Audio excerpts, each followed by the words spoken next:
नमस्कार, स्वागत है आपका 4 PM पर। मैं हूं आपके साथ अदिति। सदन में मोदी सरकार के आर्थिक दावों की पोल खुल गई है। निर्मला सीतारमण पर आफत आ पड़ी है। विश्वगुरु बनने के दावे, $5 ट्रिलियन की इकोनॉमी के बड़े बड़े ढिंढोरे और तीसरे सबसे बड़ी अर्थव्यवस्था बनाने की ये जो गारंटी मोदी जी ने दिया था, उस पर पानी फिर गया है।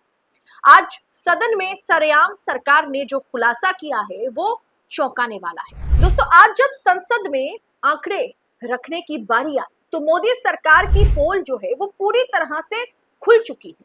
जरा सोचिए, जिस अर्थव्यवस्था को दुनिया की चौथी सबसे बड़ी ताकत बताकर पीठ थपथपाई जा रही थी, आखिरकार वो फिसल कर छठे पायदान पर कैसे पहुंच गई। मतलब इंक्रीज, किसी चीज की इंक्रीजमेंट नहीं हो रही है, हम लोग डिक्रीजमेंट की ओर आगे बढ़ रहे हैं। दरअसल वित्त राज्य मंत्री पंकज चौधरी ने राज्यसभा में आधिकारिक तौर पर यह स्वीकार किया है कि अंतर्राष्ट्रीय मुद्रा कोष यानी IMF में जो ताजा आंकड़े सामने आए, उसके अनुसार भारतीय अर्थव्यवस्था जो इंडियन GDP है वो $3.92 ट्रिलियन के साथ अब दुनिया में छठे स्थान पर है। सबसे बड़ा सवाल और सीधा सवाल है कि वित्त मंत्री निर्मला सीतारमण और मोदी सरकार से है कि आखिर बड़े बड़े दावों का क्या हुआ। जो बड़े बड़े दावे किए जाते थे उसका हुआ क्या। जब देश में आर्थिक महाशक्ति बनने का ढोल पीटा जा रहा था, तब हमारी अर्थव्यवस्था चौथे से फिसलकर छठे नंबर पर कैसे पहुंच गई।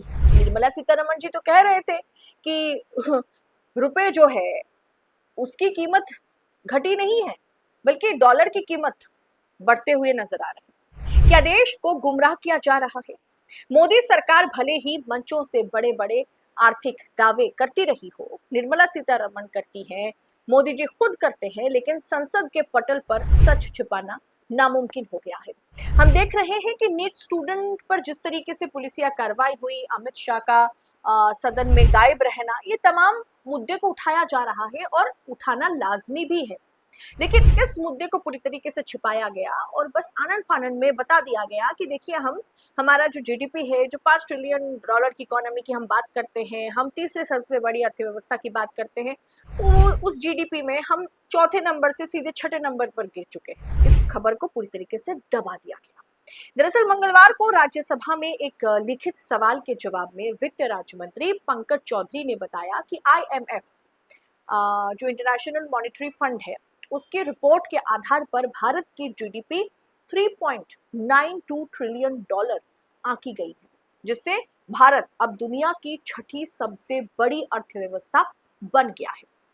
अक्सर रैलियों में यह दावा किया जाता था कि भारत ब्रिटेन को पछाड़कर चौथी सबसे बड़ी अर्थव्यवस्था बनने की ओर आगे बढ़ता हुआ नजर आ रहा है। निर्मला सीतारमण अक्सर सदन में आते हैं तो बहुत अंग्रेजी में बतियाते हैं, बड़ी बड़ी बातें करते हैं कि हमारी सरकार ने ये किया, वो किया, उस सरकार में जो नहीं हुआ हमारी सरकार ने कर दिखाया, हम यहाँ से वहां तक पहुंच गए हैं। लेकिन हकीकत को छिपाया जाता है। हकीकत यह है कि ब्रिटेन और जापान जैसे देश एक बार फिर भारत से आगे निकल गए हैं। सरकार अब विनिमय दर जो है, एक्सचेंज रेट जो है, और डॉलर के उतार चढ़ाव का बहाना बना करके इस नाकामी को छिपाने की कोशिश कर रही है। सवाल है कि कहां गया वो $5 ट्रिलियन का वादा, जो लक्ष्य बहुत पहले हासिल होना था। भारत उसके करीब पहुंचकर फिर से कैसे खिसक गया और इसकी जिम्मेदारी कौन लेगा, इस पर बात कौन करेगा, इस पर सदन में आके जवाब कौन देगा। आम जनता को इससे क्या मिला दोस्तों। यदि GDP का आकार बड़ा भी रहा था तो प्रति व्यक्ति आय जो है, जो पर कैपिटा इनकम है, और आम नागरिक की जेब में राहत क्यों नहीं पहुंची। अब जानते हैं कि रुपए की ऐतिहासिक गिरावट हो रही है। रुपए की ऐतिहासिक गिरावट का जिम्मेदार कौन है। क्या डॉलर के मुकाबले लगातार गिरते रुपए ने भारत की अर्थव्यवस्था को छठे पायदान पर नहीं धकेला। सोना मत खरीदो, ये मत करो, आप गाड़ी लेके मत निकलो, डीजल पेट्रोल की जो इस्तेमाल है उसे कम करो, बाहर घूमने मत जाओ, ये है अर्थव्यवस्था। आप इस तरह से अर्थव्यवस्था की सुधार करेंगे। झूठे आंकड़ों की ब्रांडिंग क्यों की जाती है। जब देश आर्थिक मोर्चे पर पिछड़ रहा है तो खुलकर के बोलिए, सच को सामने रखिए। ढोल नगाड़ों के साथ सफलता का प्रचार उस समय क्यों किया जाता है जब हम विफलता के शिखर पर खड़े हो। अर्थशास्त्रियों का मानना है दोस्तों, जितने बड़े बड़े इकोनॉमिस्ट हैं उनका मानना है कि अर्थव्यवस्था की ये रैंकिंग केवल आंकड़ों का फेरबदल नहीं है, बल्कि ये देश के जमीनी आर्थिक संकट को दर्शाती है।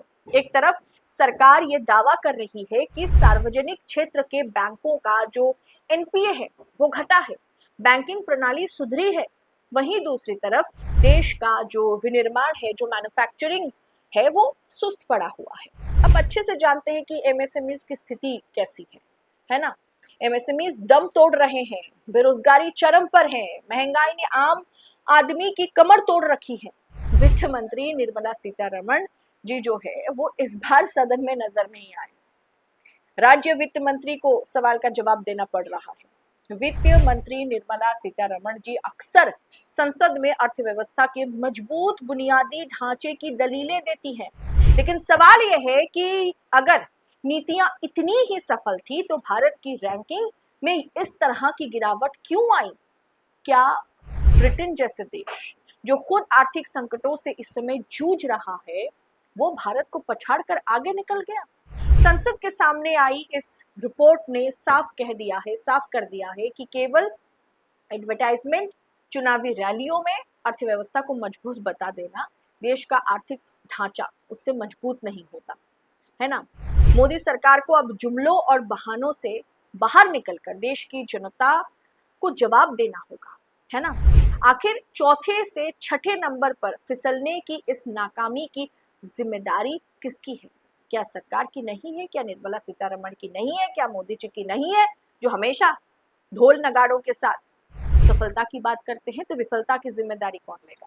फिलहाल इस पूरे विषय पर आपकी राय क्या है, कमेंट बॉक्स में हमें जरूर बताएं। सदन में ऐसी बहुत चीजें हो रही है, बहुत चीजें बतलाया जा रहा है, बहुत चीजों का खुलासा हो रहा है जो शायद अमित शाह और राहुल गांधी के मैटर के चलते दबाने की भी कोशिश हो रही है, और मीडिया तो बड़े बड़े पत्रकार तो इस पर बात कभी नहीं करेंगे। फिलहाल इस रिपोर्ट को आप आगे दबा करके शेयर करें। जीडीपी पर इतनी बड़ी बड़ी बात करने वाली सरकार हमारे देश को चौथे नंबर से छठे नंबर पर कैसे गिराया, इसका जवाब उन्हें देना होगा।